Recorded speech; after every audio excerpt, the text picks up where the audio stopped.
বিজেপির স্লোগান তৃণমূল কাউন্সিলরের কণ্ঠে। বাজেটে বিতর্কিত মন্তব্য করে বসেছেন তৃণমূল কাউন্সিলর অনন্যা বন্দ্যোপাধ্যায়। কাউন্সিলরের মুখে বিজেপির ডবল ইঞ্জিন সরকারের উদাহরণ, জানি ইতিমধ্যেই যথেষ্ট বিতর্ক। রক্তিমা দাস আমাদের প্রতিনিধি, আরো বিস্তারিত আপডেট আমাদের দেবেন অবশ্যই। তার আগে শোনাবো ঠিক কি বলেছেন অনন্যা।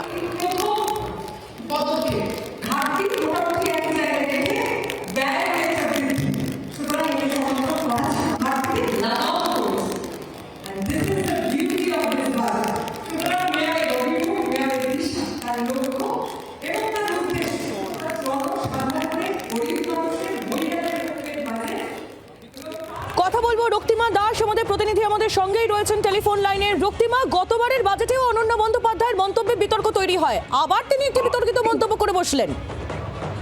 দেখো একদমই দেখো এর আগেও আমরা দেখেছি যে বিভিন্ন বিতর্কিত মন্তব্য করতে দেখা গেছে অনন্যা বন্দ্যোপাধ্যায়কে, এবং আজকে একেবারে শোনা গেল বিজেপি ডবল ইঞ্জিন সরকারের প্রসঙ্গ। দেখো আজকে এই বাজেটকে 2026-27 বাজেটকে সমর্থন করতে গিয়ে তিনি ডবল ইঞ্জিন সরকারের প্রসঙ্গ টেনে আনেন, এবং শুধুমাত্র টেনে আনেন তাই নয়, উদাহরণস্বরূপ তুলে ধরে বলেন বাজেট হয়েছে, রাজ্য সরকারের যে বাজেট হয়েছে সেই বাজেটটা আসলে ডবল ইঞ্জিন সরকারের বাজেট বা ডবল ইঞ্জিন সরকারের প্রজেক্ট, যেখানে তুমি জানো যে বিজেপি বারবার নিজেদের উন্নয়ন ফলাও করতে গিয়ে বা তুলে ধরতে গিয়ে কিন্তু ডাবল ইঞ্জিন সরকারের প্রসঙ্গ তারা বারে বারে তুলে ধরেছে, এবং একই সঙ্গে তৃণমূল কংগ্রেসের পক্ষ থেকে কিন্তু এই বক্তব্যকে বারে বারে অসমর্থন করা হয়েছে।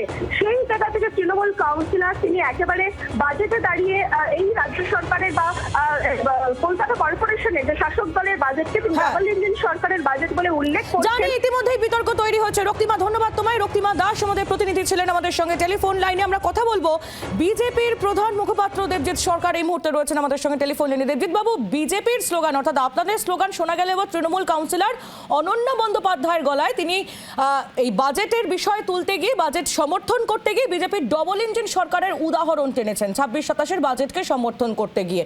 কি বলবেন? কি উদাহরণ টানছেন, কি বলছেন সেটা বড় কথা নয়। কলকাতার মানুষ একটা কথা সবাই জানেন, যারা বাসে চাপেন তারা জানেন, বাসের কন্ডাক্টর একটা কথা বলেন যে পেছনের দিকে এগিয়ে যান দাদা। তো ঠিক সেই রকম ওনাদের ডাবল ইঞ্জিন সরকারের চোটে, মানে রাজ্য সরকার আর পৌরসভার যে সরকার নাকি ওনারা চালাচ্ছেন, তার চোটে 15,000 কোটি টাকার ডেফিসিট বাজেট পাস হচ্ছে নাকি শুনলাম, নাকি আরো বেশি হতে পারে, এক্সাক্ট অ্যামাউন্ট আমি জানি না, এই মুহূর্তে মনে করতে পারছি না। তো এই যদি ডাবল ইঞ্জিন ওনাদের হয়, পিছিয়ে সেই ডাবল ইঞ্জিন সরকার যদি খুব স্পিডে যদি পেছনের দিকে এগিয়ে যায় রাজ্যকে বা কলকাতার মানুষকে, তাহলে তার কথাই নেই।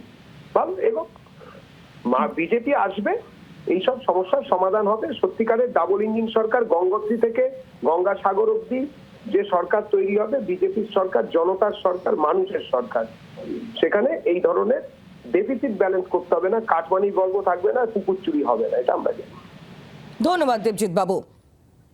আর যে বক্তব্য নিয়ে এত বিতর্ক, তৃণমূল কাউন্সিলর অনন্যা বন্দ্যোপাধ্যায় তিনি কি বলছেন শোনাবো। বিগত অনেকদিন ধরে আমরা ডাবল ইঞ্জিন সরকারের কথা শুনি, যারা বিগত দিনে দেখেছি শুধুমাত্র বিরোধী শাসিত রাজ্যে 2 লক্ষ কোটি টাকা আটকে দিয়েছেন এবং বন্ধু রাজ্যে প্রচুর টাকা ঢেলে দিয়েছেন। এটা কি সত্যি ডাবল ইঞ্জিন সরকারের পলিসি?